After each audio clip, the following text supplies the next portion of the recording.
That's me trying to talk. I saw this meme on Instagram that it was like, when you fucking. Damn, I just got a fire match on Hinge. When you live at home and you have realized that you've not spoken in 3 days and you try to make a noise and then the dude literally just sounds like, and I was thinking, I wonder if that's me. I wonder if because I've not spoken for years and years and years and years and years, that's why I sound like that and that's why I act like this. And yeah, everything. It's sad. Let's talk about this now. Where have you been? Well, I'm so sorry. I'm honestly so sorry. So much has happened and I don't even know where to begin. Last episode was this time last week. It was on a Tuesday and that was when I was posting a picture on my Instagram. On Wednesday, I went to work. There's so much that I want to say, but let's go through it all chronologically. Wednesday, I went to work and one of these quote unquote work friends who I have invited me out to go to the pub with a few of our other work friends who I don't really know too well.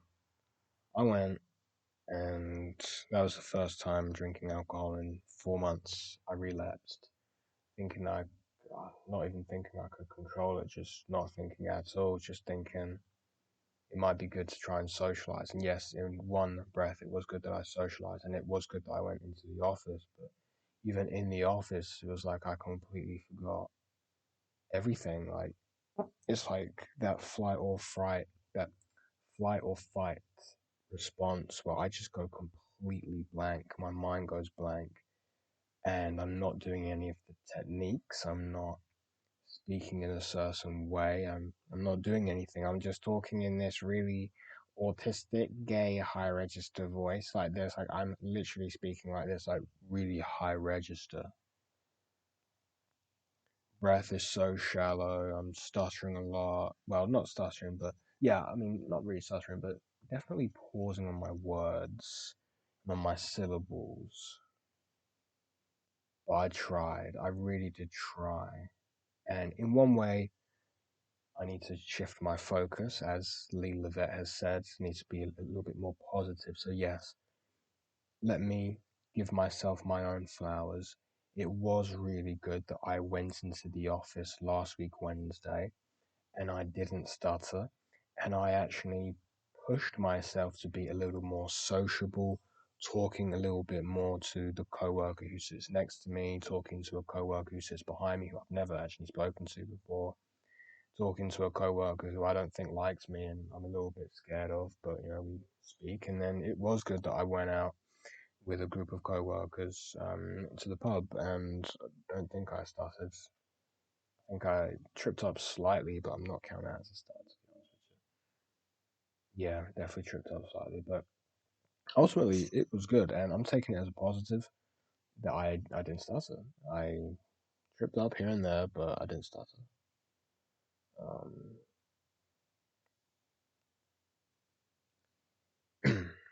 but then yeah, got very drunk, and then I've added a bunch of coworkers who I don't know slash who I don't like on Instagram, and I gave them my personal number, which in one way is good. Then another way, I've been trying to reassure myself constantly I'm in control, shit like that. I'm in control, I'm in control. All of that shit, you dig?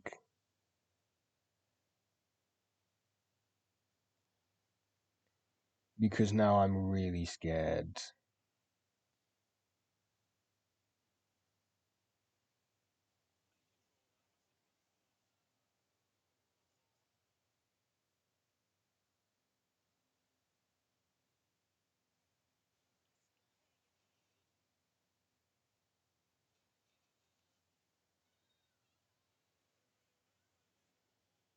and just getting just really scared because now I have these co-workers who I don't really know, who I don't really like, on fucking my personal Instagram, who also have my personal phone. So I'm really scared that they're gonna find my other two accounts. You know how Instagram recommends other accounts to people. So I'm scared they're going to recommend my music accounts with a very, heinous name, and I'm very scared that they will find my Finsta. But I'm not too worried about my Finsta because it's private. But my Face in Progress Instagram account, I was so scared. I privated the Fate in Progress account, and I've actually archived both of the posts on it. I ultimately have like 0 followers, but I was just so scared that they'd see it.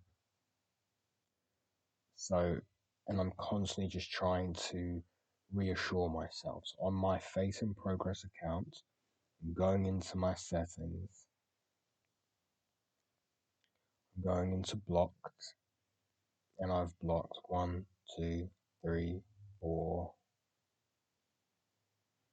Just scroll down. 5.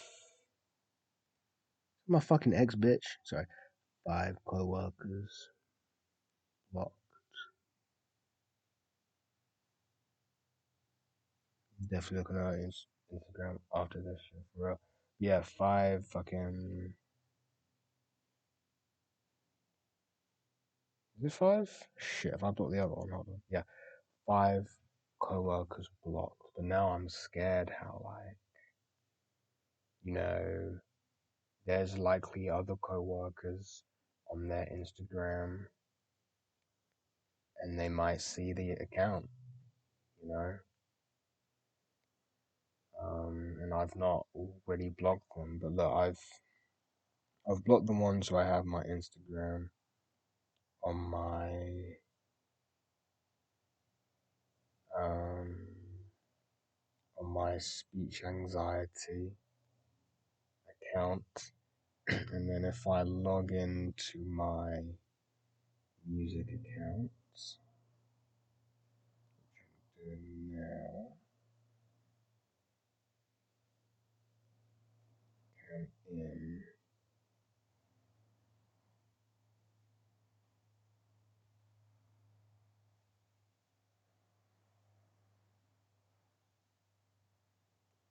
What's this mean?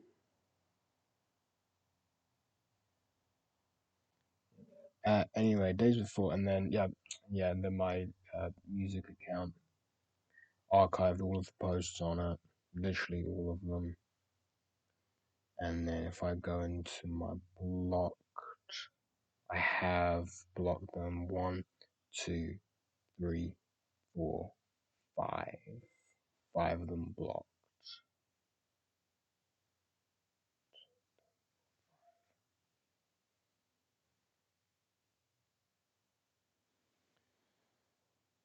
So that's that. So that's been done. Let me log out of that one. Actually, I kind of want to see that.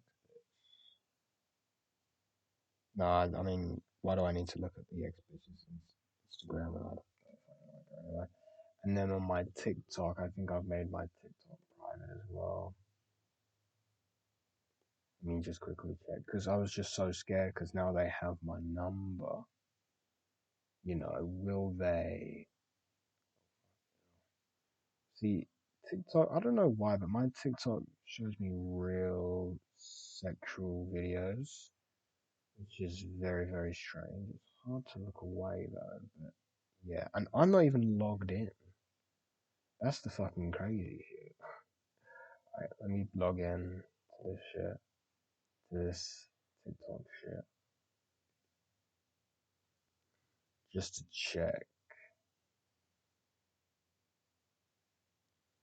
that everything is private. I think I reactivate your TikTok account. Listen to join crazy. Oh, content. Okay, must have deleted it then.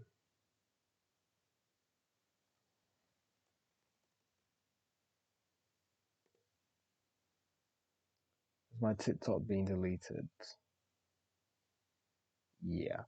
So I must have deactivated my TikTok just in case. And that was actually such a shame because I was definitely getting views on my TikTok.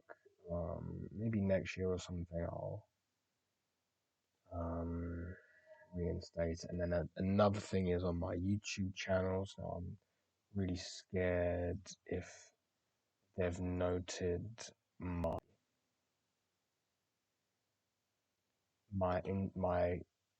my Instagram name that they'll view my YouTube. But luckily, none of the videos have got any views. And then if I go on to my music YouTube, I was really scared about that one. I think I'm more scared about the music one just because I'm swearing and I'm rapping, and it's sensitive topics, you know, real sensitive topics. I don't think I privated any videos. No, I've not.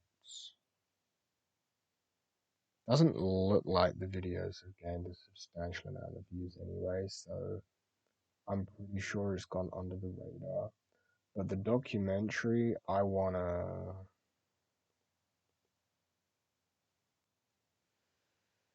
change that. So I had the documentary coming out day before my birthday. I'm gonna boost that up, to be honest. Schedule that to another time. Content date premiere 2025.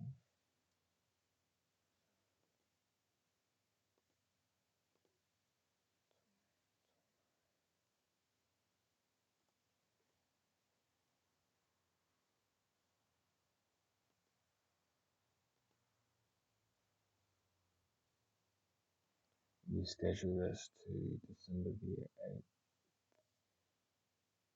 Oh, actually, can't do that. Okay. Um, let's just schedule it to 2027.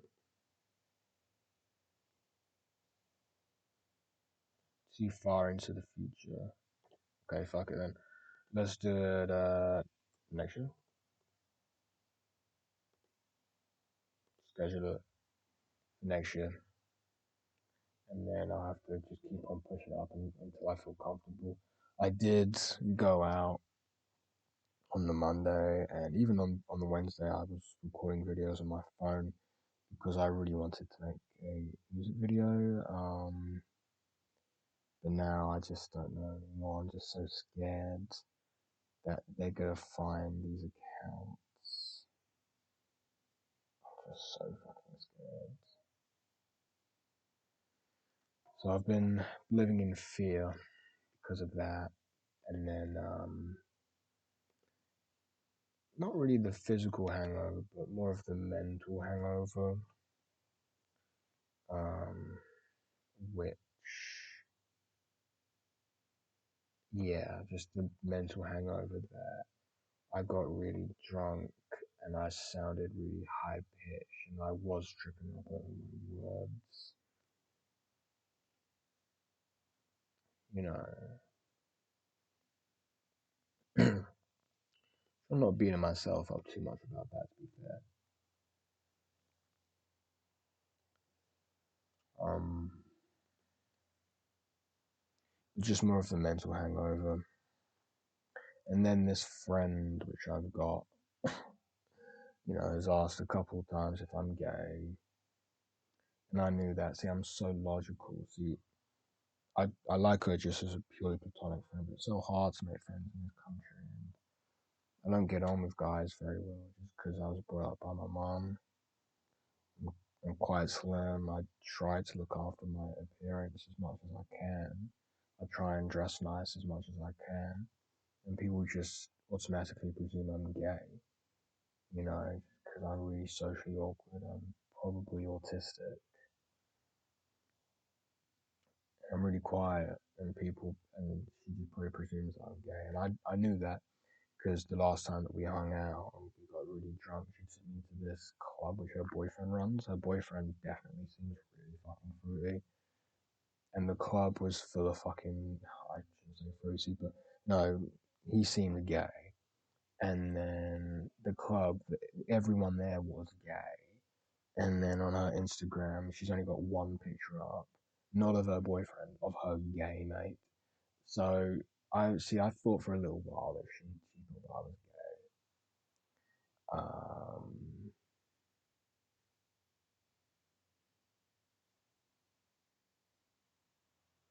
Yeah, so now it's like, and I don't like her in a romantic way. I mean, she is very pretty, and yeah, she is attractive, but I'm not attracted to her. I guess, I guess physically I am, but mentally I'm most definitely not. We're from two very different lives, two very different upbringings. She's also quite young as well. So I'm not attracted to her, but I like hanging around her. You feel me? I like being around her. Then I'm thinking like, why does she want to be around me? And then it's like, she's just using me for drinks, for free Uber rides and for free drinks. I bought her free fucking drinks because I thought she was my mate. Last time we were together, I paid for her Uber ride. I'm putting two and two together, and it's like her currency is just saying that she'll take me to her boyfriend's place and get free drinks. It's like that's her currency. It's like I get it. Times are hard and times are definitely rough. Trust me. And I'll definitely get onto that in a minute. So it's like, and then it's like some older dude came in and she was hugging him like how she hugs me. Like, yeah, it just seems like she just uses money. Either I'm buying her drinks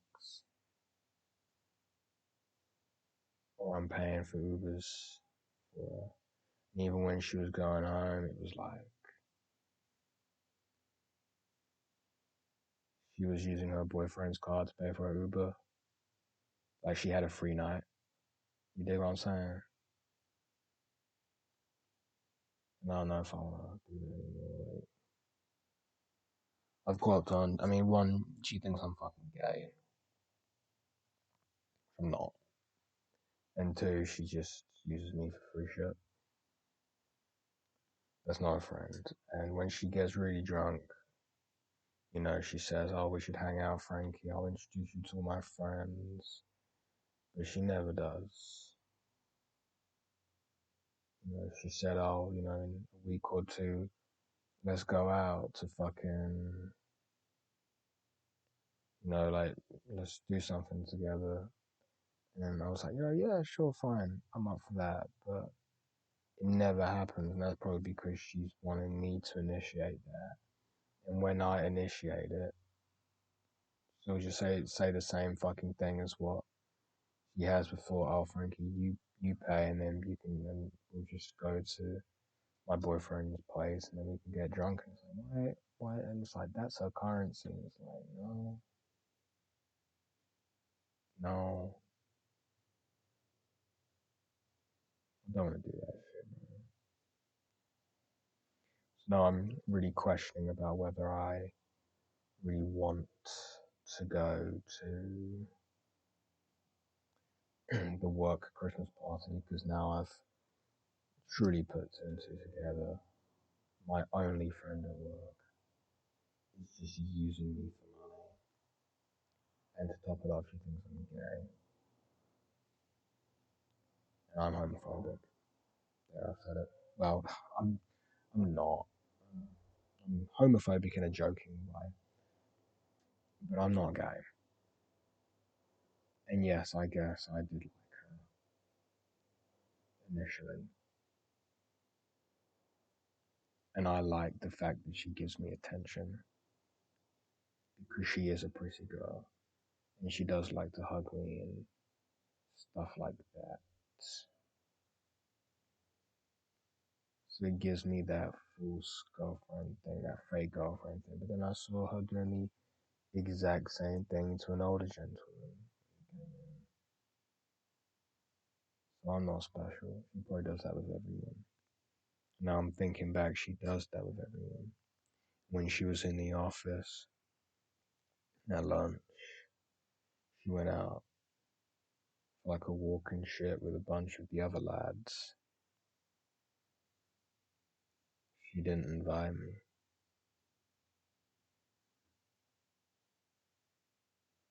Why didn't she invite me? Because there was nothing to pay for.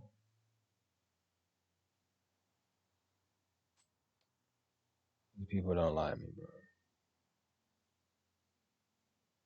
People don't like me. These people don't even fucking know me. I feel like that little peep song. Fingers. I love fingers. Everyone hates me, but nobody knows me. Where did the time go? Could somebody show me? Getting a rush on, you know where I'm going. Back in the club, girl, your feelings are showing. You know what I'm saying? It's like, I don't want to spend my birthday weekend with someone who just doesn't like me. Who thinks I'm fucking gay. You know what I'm saying?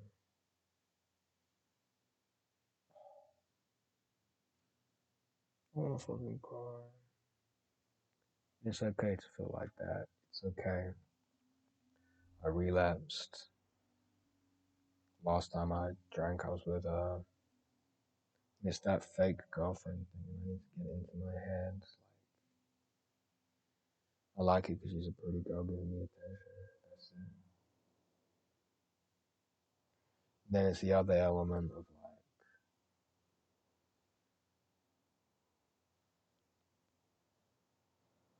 it's the other element of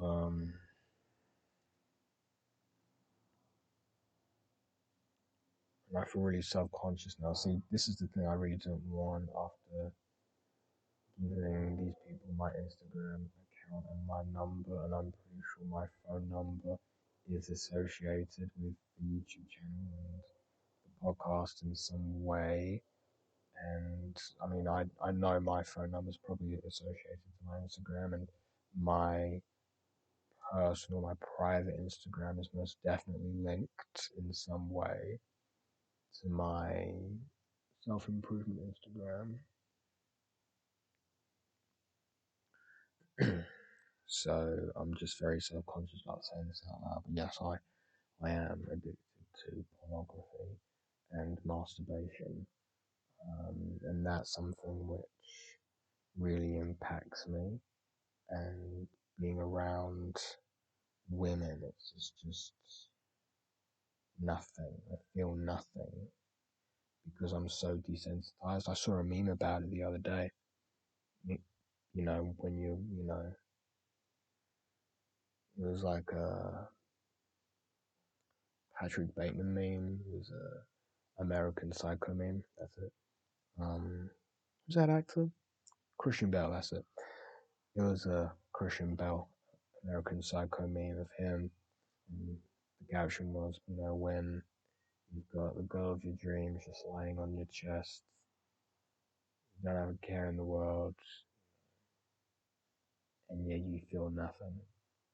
And that's like, damn, that's gonna be me. I'm gonna have this girl all over me. Even if it was fake, she was all over me, and I felt nothing.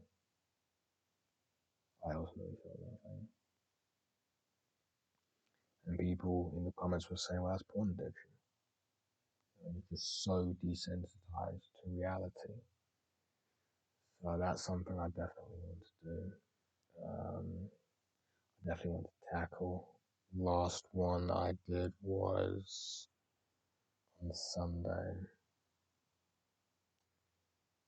Um, that's something I really need to work on next year. Shit, fucking right now, fuck next year. But I guess what I mean by working it next year is I need to put some serious focus time in on that. um, series focused on deep rewiring of my brain. That's gonna take a long time. It's gonna take a long time.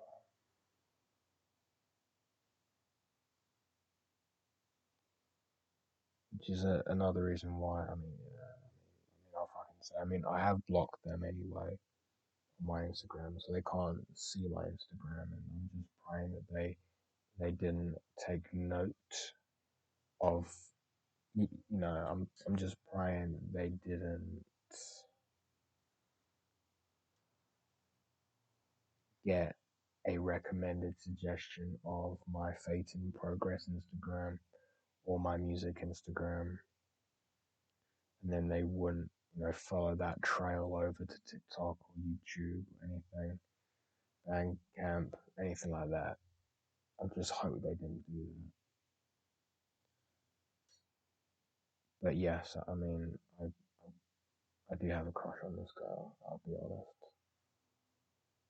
But at the same time, I feel nothing, and I would want to feel something with her, and that's probably why I just want to be friends with girls because I like girls, but I can't get aroused with girls because I'm so addicted to pornography, and my brain is just so fucked from it that I like being around women, but I just can't get aroused with them.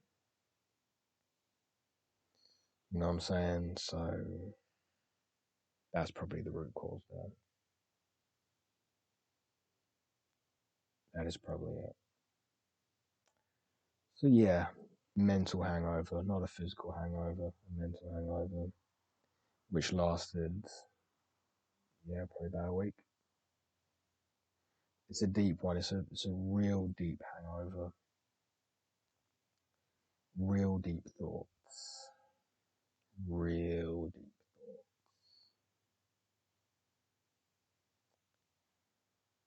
So yeah, that was the Wednesday. Then on the Thursday, I had like a big call at work.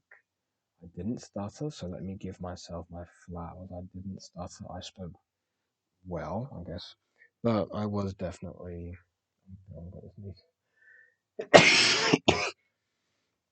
I was definitely stumbling over words, tripping up over words. Voice was really high pitched. Breath was really shallow. Wasn't in control. Wasn't in control. That's pretty sure. But I want to give myself my flowers. I didn't stutter. That's me giving myself my flowers there. And then on the Friday, I was off work, and I have this thing where in my mind I'm saying, "Oh, look, I wanna, you know, I wanna be off work, have a nice long weekend, and just read this stuttering book, make these podcasts, and then it comes around and I just don't do it. Because I stay up just really late, just doom scrolling. Ultimately, that's something I need to stop as well. This doom scrolling habit. I'm gonna start on that one today as well. But then it's difficult because then I also want to keep up with people on social media, build my social media following, build my connections, build some friendships out. It's really hard to do. When you don't use social media. But yeah, I'm gonna try not just doom scroll on reels and shit as much as I can, unless it's on my positive account, my Face in Progress account, because a lot of those videos are actually really good. But then again, I wouldn't necessarily say that's doom scrolling. Well, sort of, but in a more positive way. If I'm implementing something positive in my life, it's providing a positive impact. But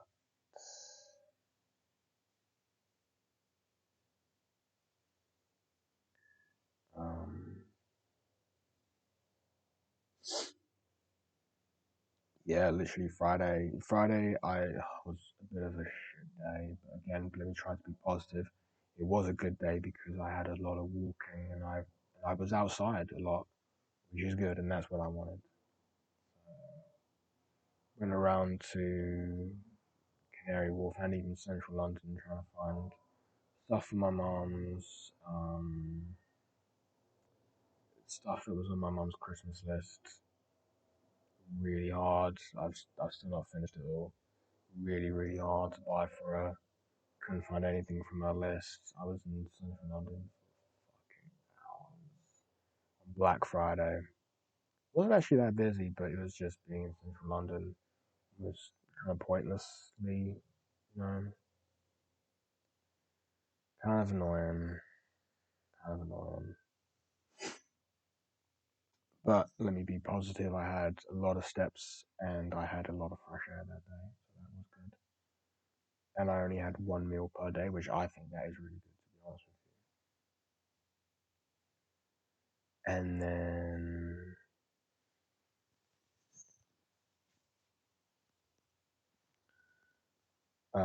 Saturday, what did I do on Saturday? Didn't do anything. Sunday didn't do anything. Like literally just dead. But then again, the weather was pretty shit on those 2 days anyway. So, yeah, but yeah, I didn't do anything. Literally just wasted days. Just doom scrolled, rotted in bed. Didn't do anything productive at all. And I really wanted to do some reading or something more positive, but that didn't happen. And then Monday, yesterday, I went to the dentist, spent an obscene amount of money at the dentist. And then I realized that I threw two of my three retainers away last year. They're like £500.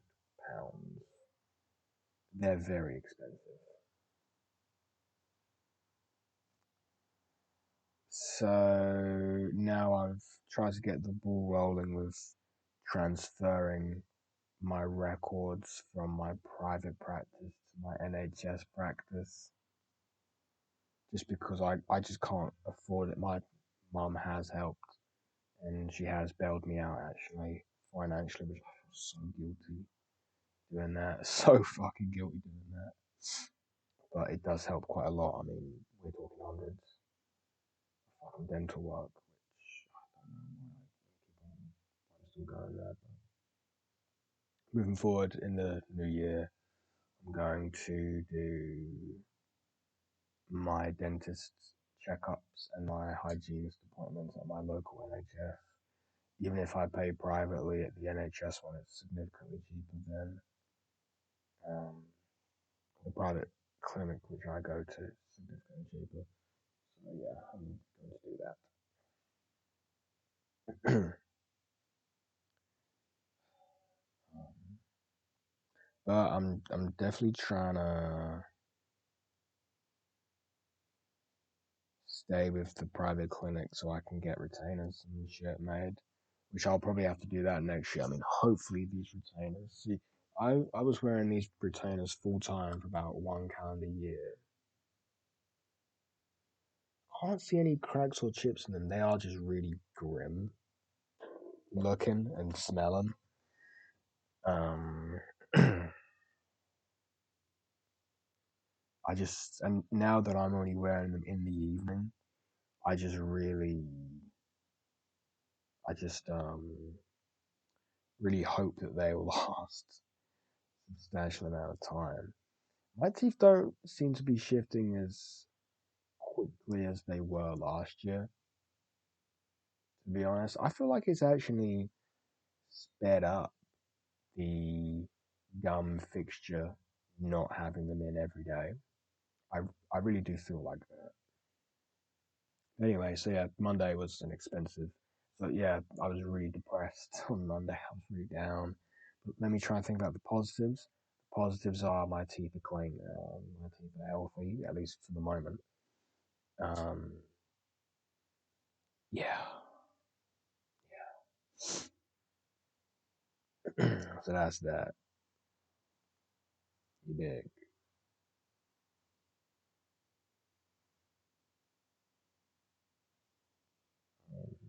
Yeah. Now today. Now on Tuesdays, I normally post a picture on my Instagram, and that's something I did over the weekend. Just really refined what Instagram posts I'm gonna do because now I'm really self-conscious that I've got 4 or 5 people from work now on my Instagram.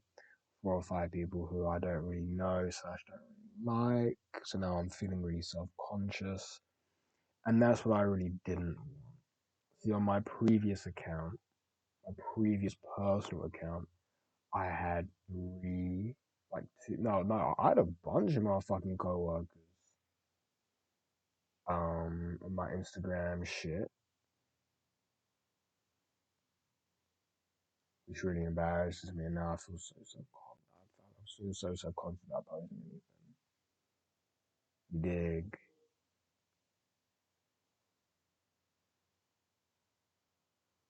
And now I'm starting to feel like that. But maybe that's what I need to get off of Instagram. Because now I feel like now I need to be an adult and I need to act like an adult.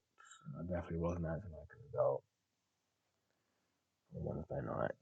I was acting like a gay, autistic fucking child. Oh, yes, and yesterday I wish one of my old friends a happy birthday. Another one left me on red.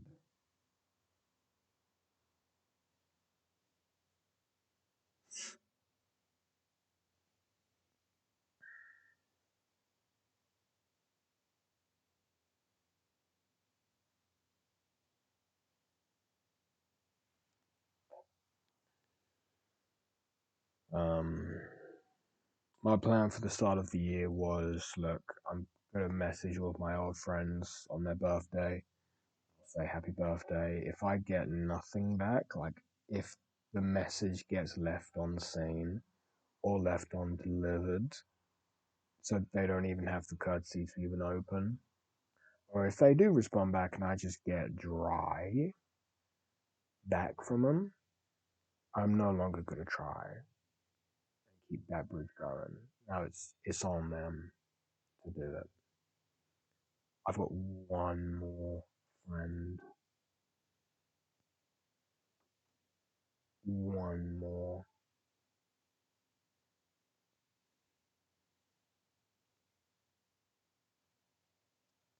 I've got two more,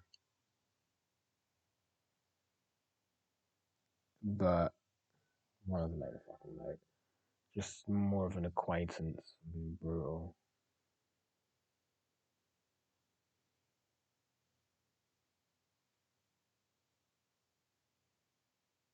Yeah, being brutal. I might message him happy birthday. But yeah, let's say I've got one friend, one acquaintance, and after that, if I don't hear anything back from them, that's a big chapter of my life which is closed. My first real friend group, my first real friends, and it turns out then they weren't real friends. It's sad. It's really really sad. But keep positive. This is what I needed. You know, sometimes you gotta cut the snakes from the grass or whatever the hell it's called. However that saying goes, sometimes you gotta let go of the fake. And if I've cut out fake toxic people from my life and that leaves me on my own, well, the positive is I can do more things like this. I can do more self improvement.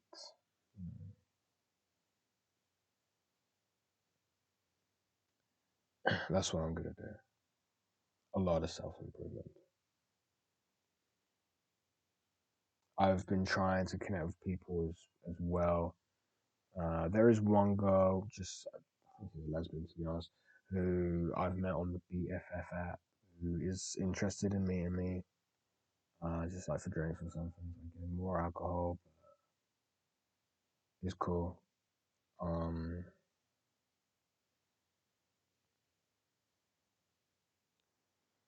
yeah, I'm not really fussed, to be honest with you. Yeah, let's see what happens with that.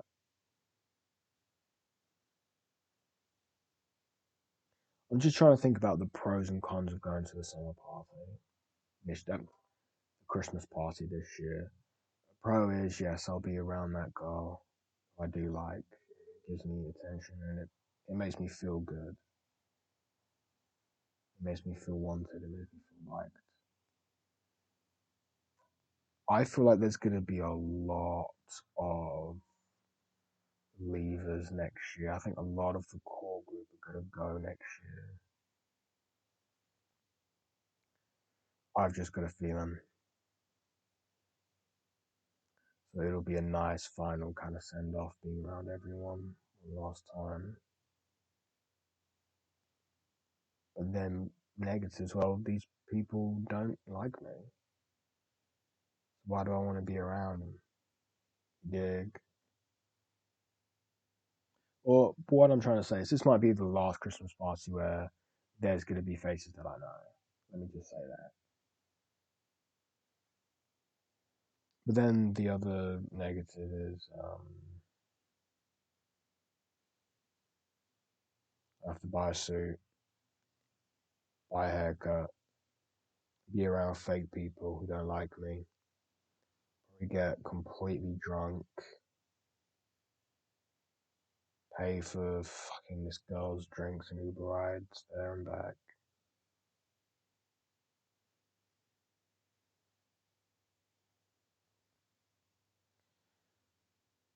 Gay allegations all night.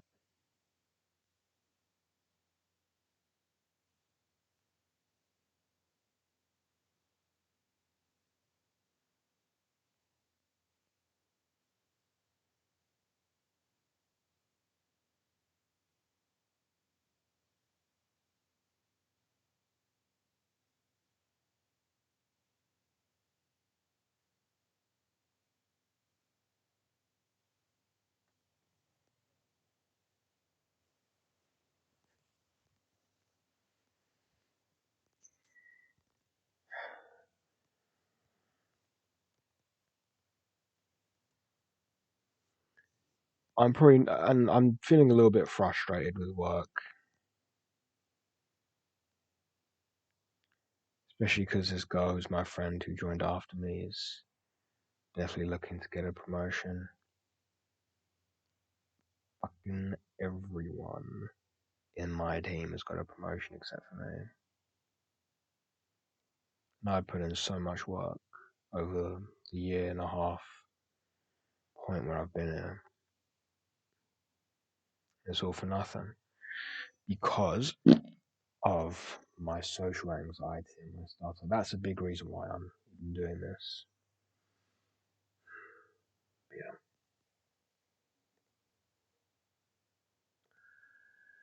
Right.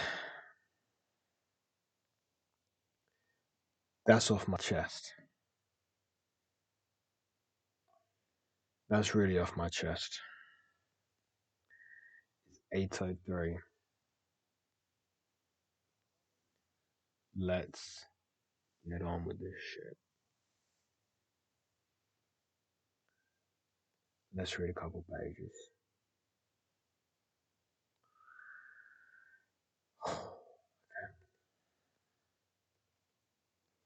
Let's get the notebook ready. I won't do many pages, but I saw this other meme, which is actually really good. And it was a picture of a bunch of cups of water. Some of them full, some of them empty, some of them with a little bit of water in it. Well, I don't think any of them were empty, but just with like varying levels of water in each cup that was lined up in a row. And they said this is what progress looks like. Progress isn't four cups in a line. Progress is, a little bit here, a little bit there, but it's just consistency. And I haven't been consistent in over 1 week.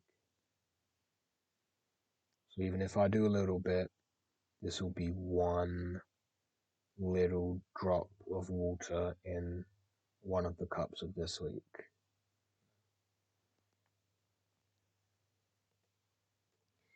All right, 55 minutes. Let's say 30 seconds. 3, 4, 5, 6, 7, 8, 9, 30.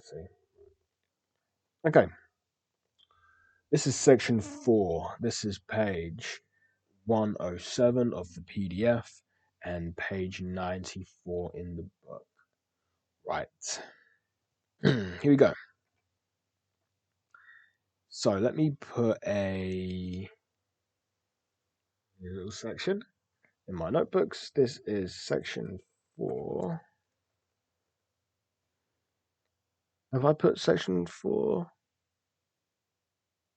Oh no. Let's just say step 1. Okay, so these are the 6 steps of the self cure. Step 1 is hearing fluency. To play it safe is not to play. That's by Robert Altman, film director, producer, 1925 to 2006.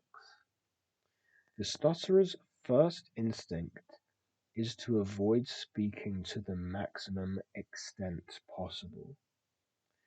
This, of course, is the antipode of curing the problem. The what? Antipode. The direct opposite of something. Antipode. This is the direct antipode of curing the problem. Few great victories are won by playing it safe.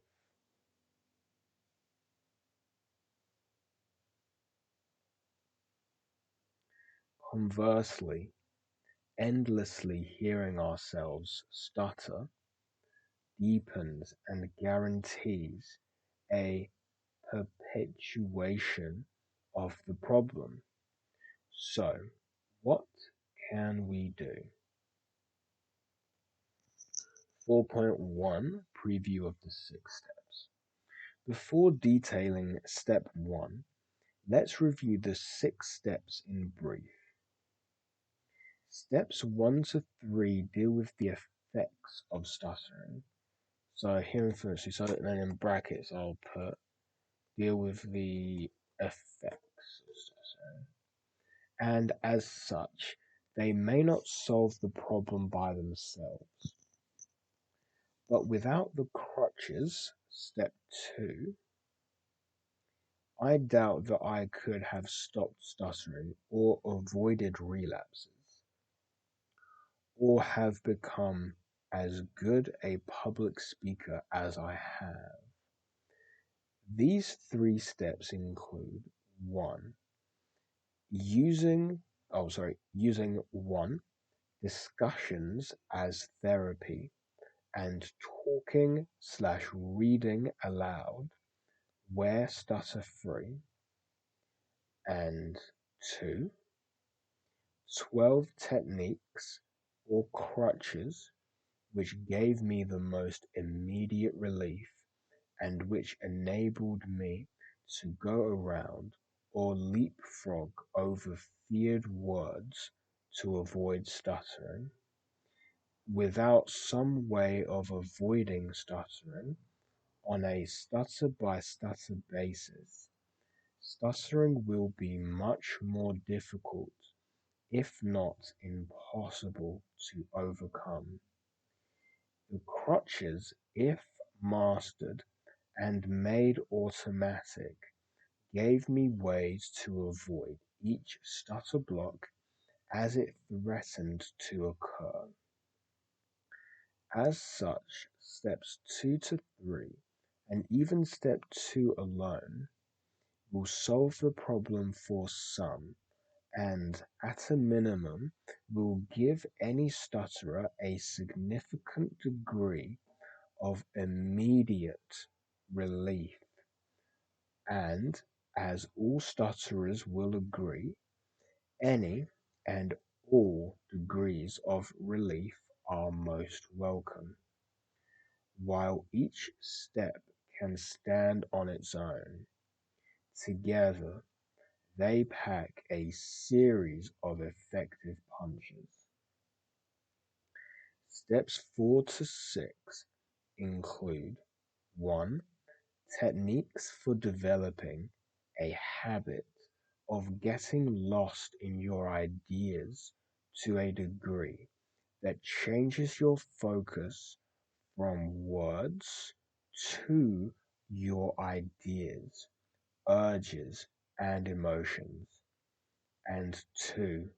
Methods of using autosuggestion to remap your conscious mind. Methods of using autosuggestion to remap your conscious mind. And self-hypnosis to remap your subconscious mind, all of which attacks the cause or roots of stuttering and therefore does more than manage the problem. Thus, they become the knockout blows of my ultimate cure, and as a bonus, they can do so very much to elevate anyone's karma and life. All of these steps require practice daily until they become so embedded as to be automatic responsive, and over time combined to lock stuttering down to the level desired by the stutterer. Some people who stutter will not master these methods and make them automatic slash habitual. So they say the crutches, what does AS stand for? Autosuggestions and self-hypnosis don't work. But that is like saying the tennis racket and golf clubs don't work. Way too many others do make them work. Those who I say those who say I can't or quit, of course, never make them work. Some will not even try to use the crutches. Others have more difficulty applying them than some. And still others will not drill the crutches enough on Skype. All of these quit Skyping and otherwise trying. Happily, this has been a small percentage, maybe 5%. In my case, I wanted total victory, not perfection, as it does not exist, but to make my stuttering become such that strangers did not identify me as a person who stutters, and I did not want to delay any conversations or the work or life of others. So I kept at it until my stuttering could not be detected. Others owe me no duty to wait for my speech. I still give myself daily treatments as defined in Section 8, but no longer aimed at speech. I still enjoy reading aloud for pleasure, and this does help reaffirm my fluency endlessly, as my voice is always at its best when reading aloud.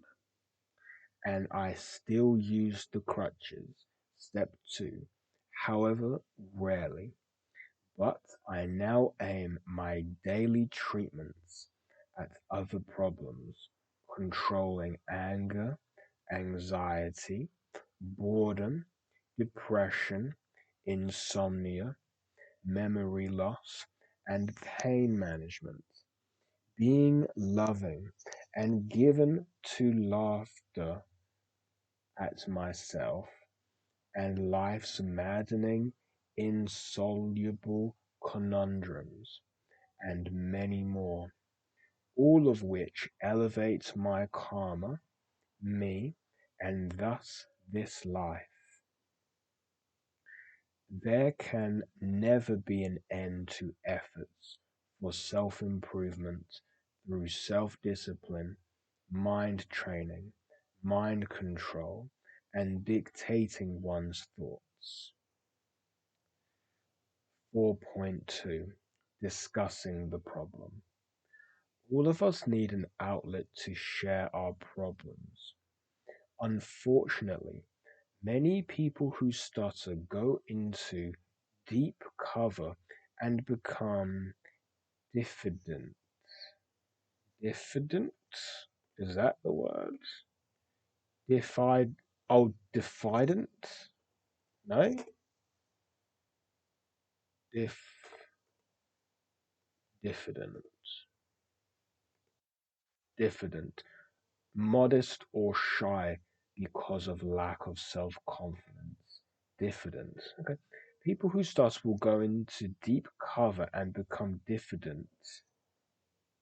Taciturn. Taciturn? Taciturn. Taciturn. Of a person reserved or uncommunicative in speech, saying little. Yeah, that is me, yeah. Becoming diffident, taciturn, and reclusive, yeah. This will not solve the problem and it leads to other issues, more social anxieties, boredom, depression, insomnia, alcohol, pills, drugs, reclusion, and worse. Yeah, that is me, yeah.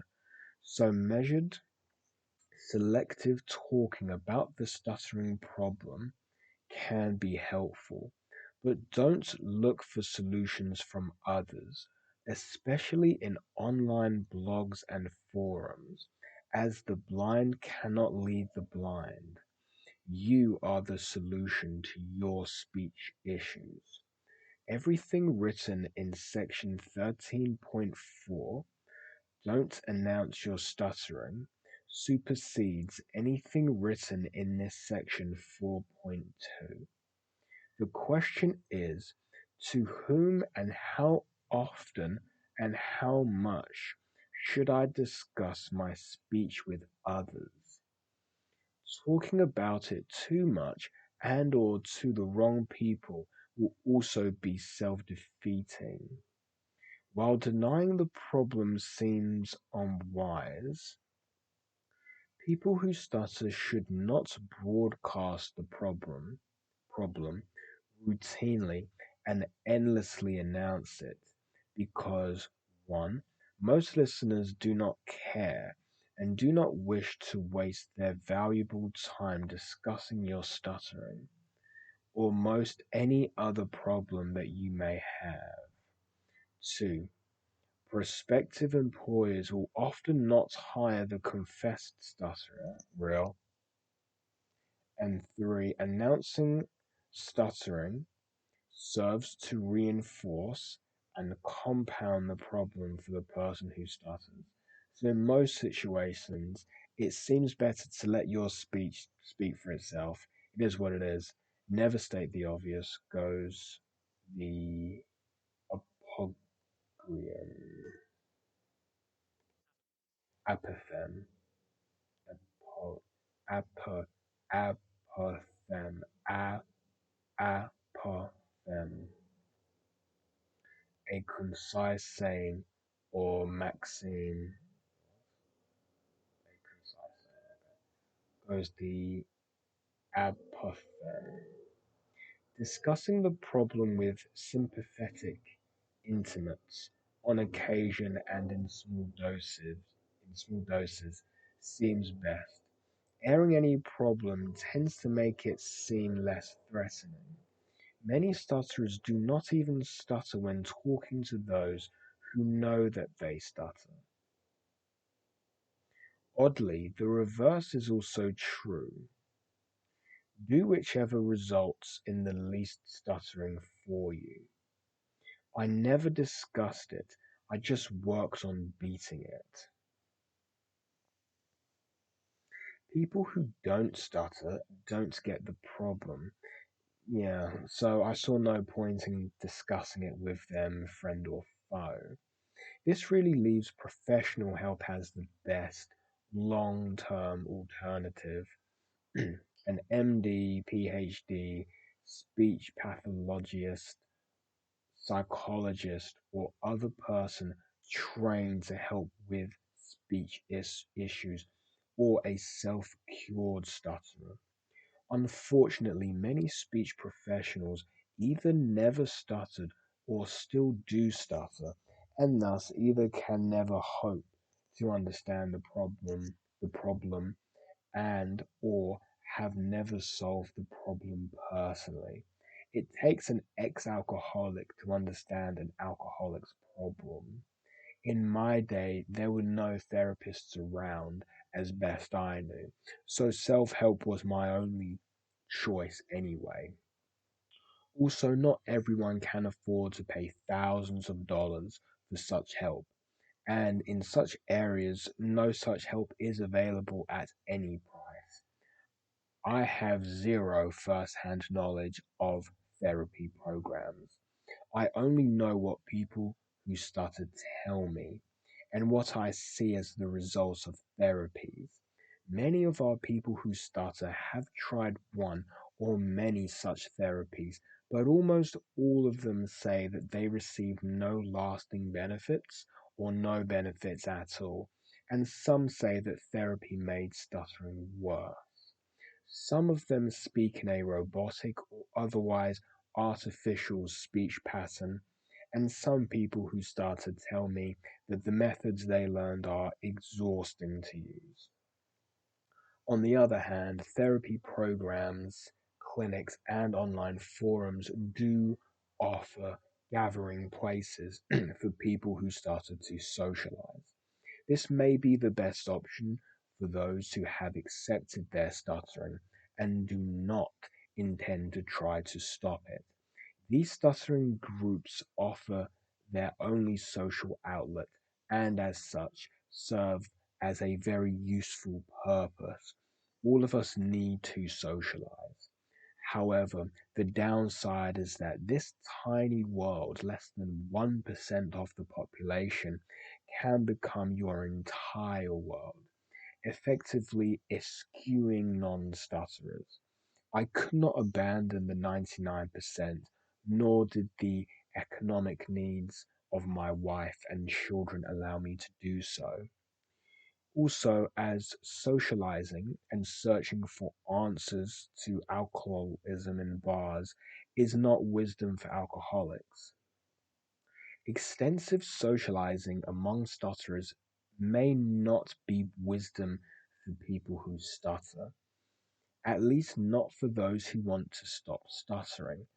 In fact, more than a few people who stutter have told me that their stuttering actually increases after they participate in stuttering hangouts of various kinds.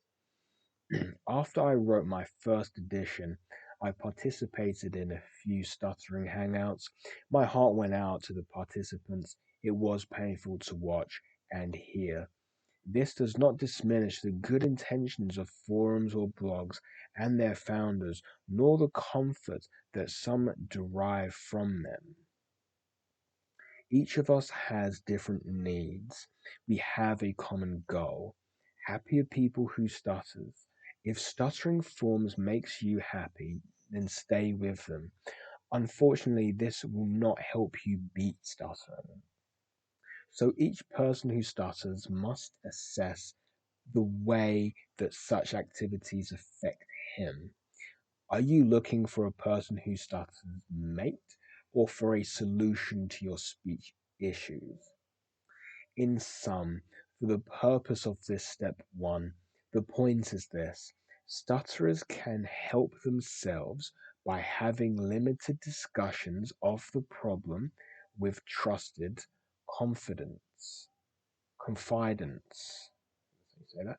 Confidence. Yeah. When and as long as it seems beneficial, talk about it with your intimate family or close friends. Discuss your then current methods of curing the problem, but not with non intimates, as they cannot help and may resent being involved. With strangers, let your speech speak for itself. For better or worse, agreed. This is especially true in job interviews, agreed. Many people who stutter have lost jobs or promotions, yeah, by simply disclosing their stuttering when it was not visible. Let it be as it appears. Agree. Last, at this happy time, there is another option for discussing your stuttering. Discuss the problem with any other person who stutters who has stopped stuttering. Person who says who still stuttering. Yeah. I am such a person, and I formed a charitable organization with multiple people who stopped stuttering, who help coach other people who stutter to apply the methods that are detailed in this book. See section 17. If you finish reading this book and like my methods, this option may work well for you. That organization offering this free coaching is Speech Anxiety Anonymous. Speech Anxiety Anonymous cannot guarantee that it will have enough uh, people who stop stuttering coaches to serve all comers, but it will try. See section 17 for details. You can also email us. We also have a growing library of videos to watch, now 700 or so. Yeah, blah, blah, blah, blah, blah, blah. Discussions with am I saying this wrong? In teammates, with intimates, yeah. Discussions with intimates should inspire some self analysis by you. Can you place your level of stuttering on the charts below? The chart has no medical significance. It is simply my own way of looking at my own stuttering in the rearview mirror, and it helps me help others. Okay, 4.3 Stuttering Severity Chart. I use minutes, minutes,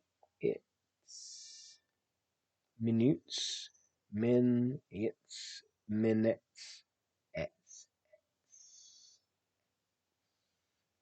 I use minutes per hour thinking about speech rather than percentage of words stuttered because the latter varies so much by situation with each person who stutters that most people who stutter cannot even approximate the percentage of words that they stutter. 75% of all people who stutter fall into categories 3 and 4, 10% into category 5, few category 2s come to us. Non stuttering, speech anxiety sufferers are vast, rarely seek help, and are discussed later in section 14. So stuttering thought. So 0 minutes, 1 to 10 minutes, 1 to 30 minutes, 30 to 45 minutes, 45 to 59 minutes.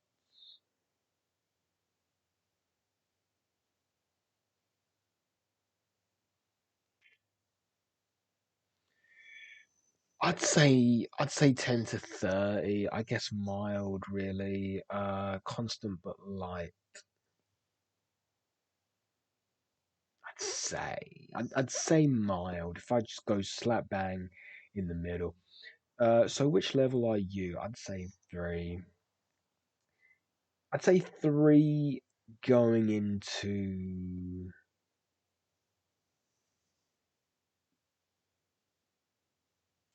I'd say three. I'd say three. Many people who started change categories depending on the situation, yeah, and or the daily, monthly, or periodically. Yeah, I did. For the purpose of this analysis, select your worst category. The amount of time that the person who stutters spends thinking about stuttering is the best test of the severity of his problem. Uh, yeah, I'd say 10 to 30 minutes. I'd say mild, constant, but light. Recently, one of my person who stutters, who has Skypes with me a dozen. Actually, I'd say mild going into a light severe. Uh, anyway, recently one of my people who stutters, who has Skyped with me a dozen or so times, said, "You know, Lee, I don't think about stuttering much anymore. I wanted to kiss him. That's it. For me, he's done. Happily, This happens to me in time with most whom I coach on Skype. If I had known the methods described in this book, I would never have escalated to a 4 or temporary 5. And if I were even as much as a 5 before I had this book, I believe that I still could have unwound my mind's memory and image bank and become an undetectable stutterer in less than 1 year. But I am an in def oh fucking hell. In indefatigable in oh fucking hell. In this is something that I really want to do just in general in my life. Let me get my notebook.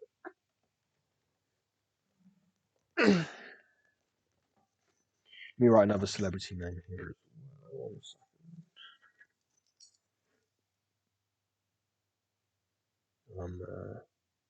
Celeb, gay posh twat. Something also I really want to do, just as a general sort of note. I got any notes in there? No, I don't. Yeah. So just notes, just a general sort of note. I need to get better at pronouncing new words. ETC. What the fuck is this word? In indefatigable,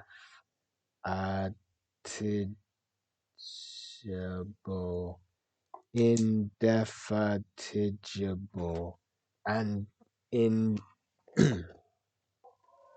indefatigable, indef in okay, indefalligible, falligible, in indefatigable. What? Indefatigable, indefatigable, indefatigable, indefatigable, indefatigable, of a person or their efforts, persisting tirelessly, indefatigable. But I am an indefatigable worker. I almost never give up on any reasonable goal. Some readers will beat stuttering by mastering this book alone. Skyping with me or some other ex-stutterer from Speech Anxiety Anonymous or somewhere will help. Most of my Skypees become success stories after 10 to 12 Skypes, no bad incidents in a month, and therefore can say I can avoid any threatened stutter. But sadly, others after a Skype or two quit. I probably didn't do as good a job as I could have, or they didn't want to do the work, and some subconsciously enjoy the social shield that speech disability provides, and when their speech shield begins to vaporize, they flee. That's real. This guy's so fucking smart. Right. Don't avoid speaking, but many books on stuttering urge people who stutter not to avoid speaking. And long term, I agree. But if I had not talked less and not talked at all in some situations, I would still be stuttering. If I had not taught less. Yeah. Temporarily, it is generally essential to maximize talking in pressured situations. Temporarily, it is generally essential to minimize talking in pressured situations. To minimize pressure and creating new stuttering memories at the very time when you are massively reading aloud. To minimize pressure and creating new stuttering memories at the very time when you are massively reading aloud, talking when aloud, talking when alone, and fluent, and doing auto suggestions or self hypnosis treatments to lay down fluency memories to obliterate old stuttering memories. See section 12.4 for more. No, nonetheless, retreating to the solitude of one's room will not solve the problem and can needlessly throw away one's life. Many books on stuttering maintain that avoiding speaking will actually increase your fears and stuttering. The problem is that endlessly stuttering guarantees its continuance. A major element of my speech success was decreasing the number of new stuttering incidents that I laid down in my memory bank. To minimize those incidents, I avoided near certain disasters, which would have massively compounded stuttering memories and future fears. I still did a lot of talking, reading aloud, and talking in my stutter free zone, that is. But until my fluency was well along, I minimized under pressure situation talking, and I increased pressure very gradually. I could not afford to stutter and keep going backwards. I became my own speech cop and simply refused to stutter. See section 12.5. Saying names which almost killed me until I solved it is among the easiest problems to overcome, using crutches 1 to 6 and also 7 to 8. And 90 plus percent of people who stutter, and I, beat it rather quickly. I have posted many videos saying I have posted many videos I guess that's regarding saying names. Before I knew how to do it, if I knew that I had to say my name in front of a large group and I simultaneously knew that I was going to stutter badly doing it, I left the area and avoided saying my name. As I discovered the crutches, step 2,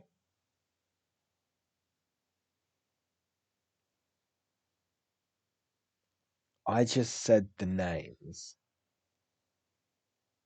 In the examples below, I identify the crutches as C1 or whatever their number is. For example, I replied, I replied E and then I jammed C4, my last name, into my first name, Lovett. Or I say Lee, and kept on talking. C1. Or I spelled it Lee. That's easy because you got a fucking small name, bro. And then jam C4 Lee into the spelling Lee, Lee. Or I inserted words in front of my name. I'm Lee. They call me Lee. Or I modulated it. Crutch 8. I went louder or much softer with my first name. Over or under modulating, saying Lee loudly or softly Lee. With practice, all of the foregoing provided easy solutions. I also use natural hand gestures or natural head nod as you do it. Or I made a story out of my name. My name is Scottish, Lovett. It's when relaxed, tossing in Lee Lovett. Or I changed the entire thought, inserting a prologue of sorts, and came back to the name when talking and jammed it into the last syllable of my inserted prologue once I said my name. I was on a roll talking. I could say anything unless I hesitated too long between words and let Satan block another word. In that event, I stopped talking and used one of the crutches 128 to say the next feared word. If you were on Skype with me right now, I'd give you a host of examples. Believe me, it's easy to say names. So I made saying my name an event. I smiled, laughed, and or gesticulated,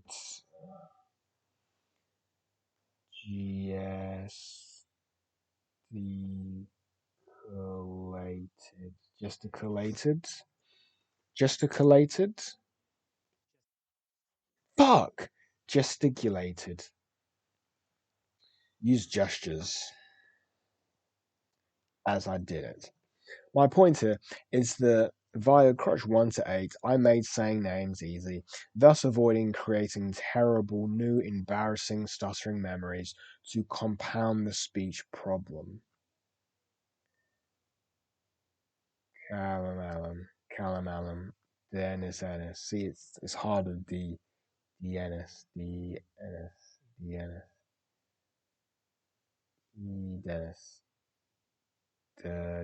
Dennis, Dennis.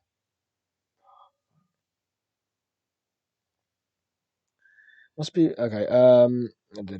Such bad incidents, the appearance of a speech disability must be reduced to zero as soon as possible.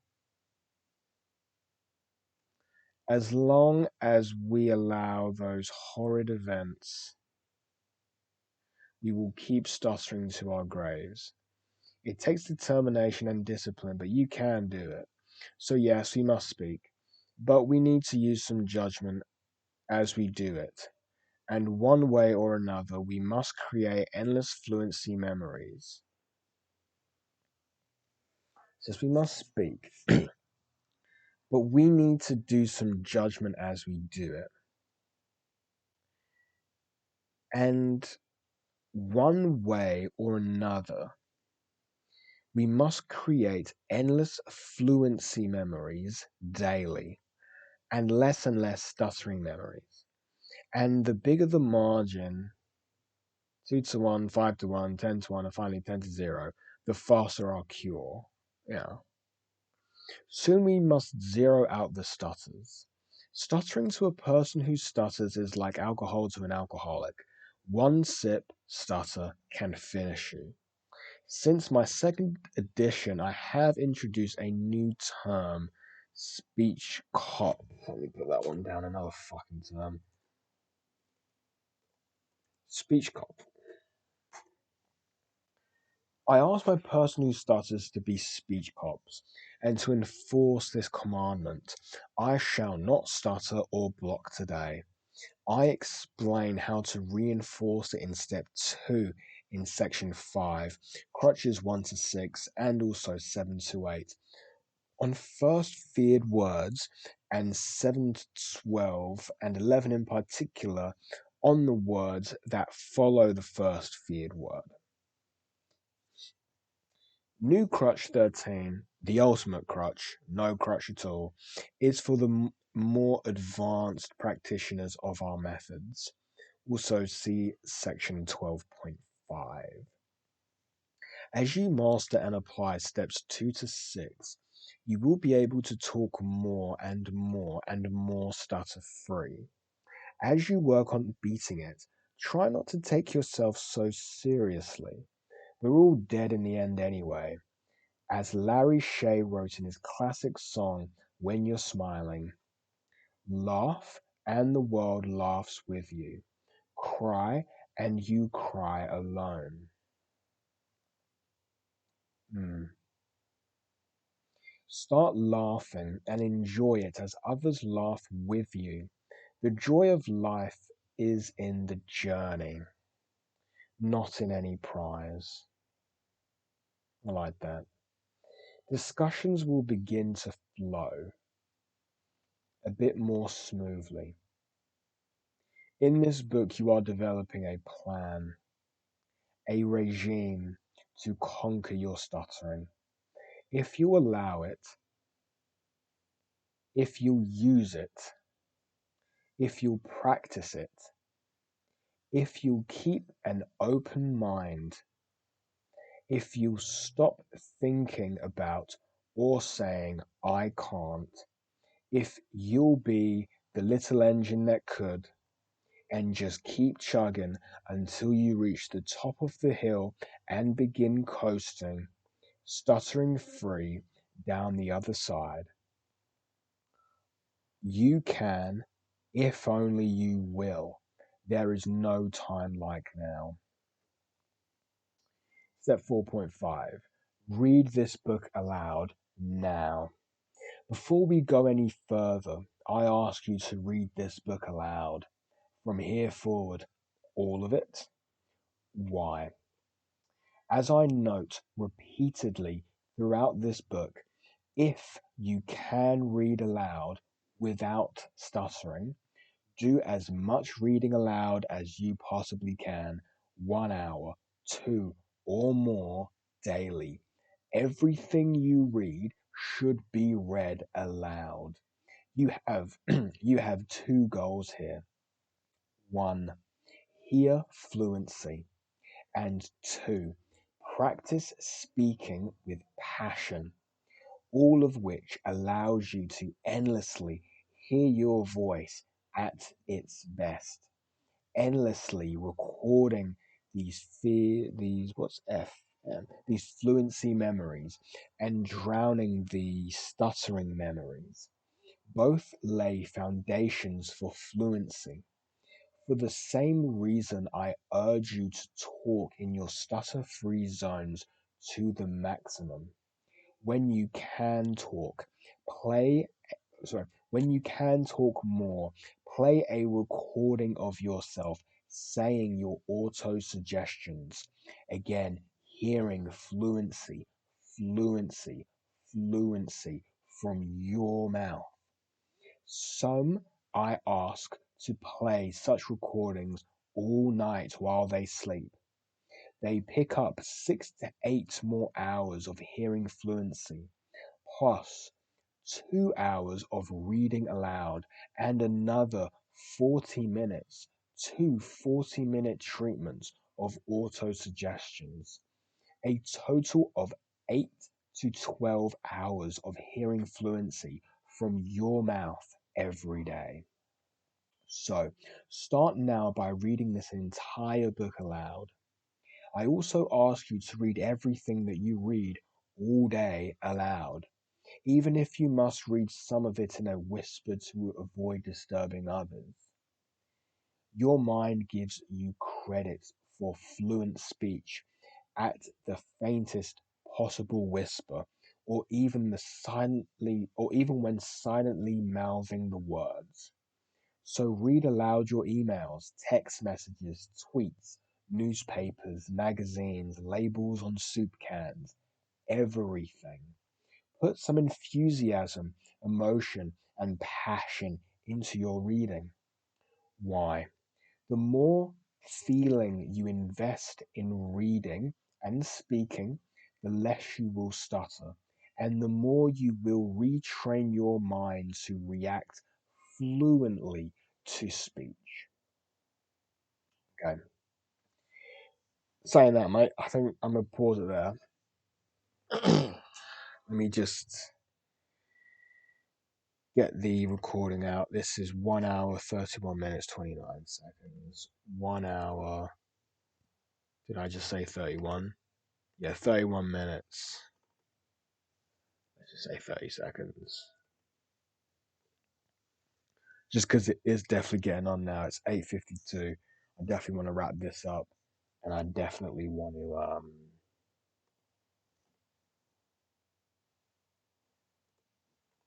try to communicate with people, which I've not done for quite a while. Okay, we're on PDF page 119. The book page is 106, and it's the 4.6 neuroplastic reasons to avoid out loud. That's where we are leaving off today. Not a whole lot. I've done just under an hour, but you know what? I'm happy with it. I'm very happy with progress, even if it's slow progress. That does make me very happy. One other thing that I've been thinking about very casually as I'm reading, I want to talk about today. At the start of this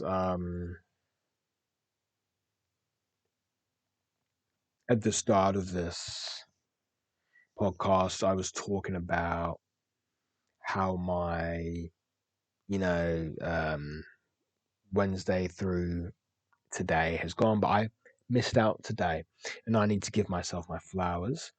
Today, I had a call with the vice president, my manager's manager. He's very high up. We had a call, and I spoke very well. I can speak really well. I did a great job speaking, and that was great. So I just really wanted to give myself those flowers there. Something in that book was very interesting and did actually jump out to me about. Let me see if I can just scroll up and find it. I kind of, yeah, and I actually want to write this down.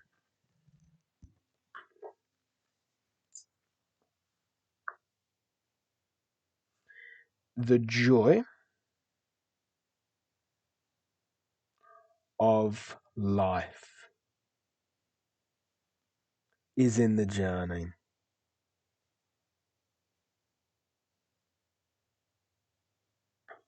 not the prize. Going back to these fake friends and shit like that, these drunk moments, that is joyful. Because the joy in life is the journey, not the prize. I'm not winning these people as friends, but I'm still having a good time. That's an interesting way to look at it as well. Okay, food for thought. This has been a really good episode. Okay, thank you, and good night.